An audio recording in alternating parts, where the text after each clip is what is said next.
Howdy-ho, and welcome to Rauta's Black Metal Reviews. This one is from Australia and it's called Atra Vetosus. This is a band that I have previously discussed in my reviews as well.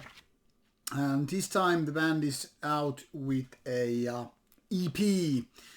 This EP, some 20 minutes and then some, features 3 tracks released by Immortal Frost Productions. Now, I have difficulties with the band. I will admit right away because, to be honest, my experience with the band is that the best release came years and years ago, and since that the band has progressed into a direction which I'm not too happy about it. And while obviously it's up to the band to steer their boat to whatever direction, it's for us, the so-called potential fans, to react to these direction changes accordingly. Now, the band has been out now for 10 years, and during that time they have released a couple of full-length albums, also a few smaller releases, and also a live album. And as such, the band has been quite active with its stuff. And what we have here is 5 members of very consistent lineup. I mean, since 2012 there hasn't really been changes, at least according to Metal Archives, which sometimes still might be not up to date.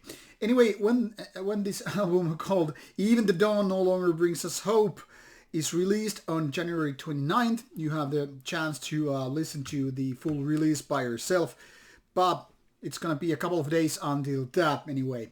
Now, as you can see, 3 tracks, of which the last track is sort of an outro, given it's only 2 minutes versus the 2 longer, lengthier tracks here, roughly doing the 20 minutes of the rest of the album. And now comes the problem. I think there are 2 major problems. I am using quotation marks because, in fact, there are no major flaws with the band or with this particular release. The thing here is they are doing their melodic, atmospheric, even sometimes melancholic black metal quite decent ways. And as such, I can't really complain that much. But there are a couple of more problems which are more the kind of smaller ones yet big ones, considering the change what the band has gone through.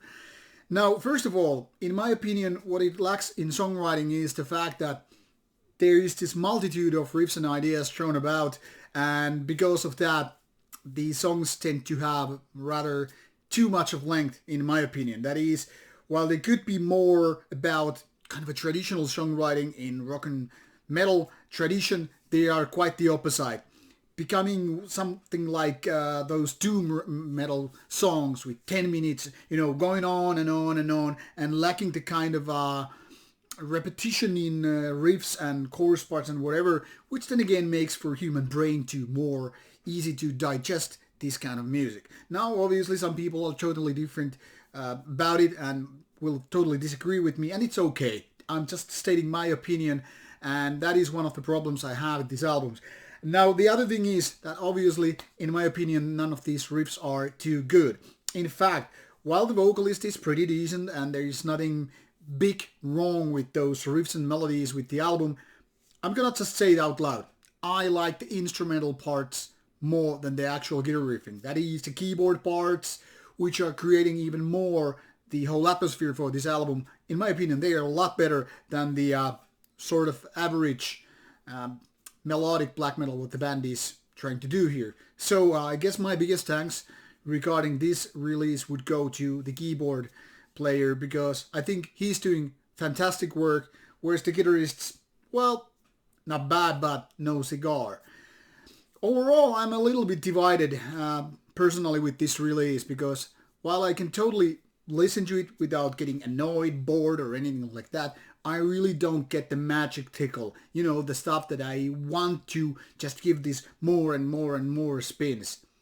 More like, after a few spins, I think I listened this to something like 6-7 times maybe, I was pretty much like, yeah, it's not gonna be a grower for me.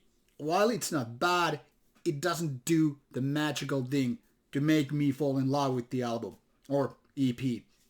Now, obviously, you want to decide for yourself, so don't take my words for any kind of universal opinion. It's just my opinion as a poor review guy. You do your judgment by yourself. So give this band a chance, listen to it, and figure out if it's your cup of tea. For people who like atmospheric and melodic black metal, it's kind of a no-brainer, but it's not for everybody. So with that information, you decide, give it a chance. Thank you for watching the review. Bye bye.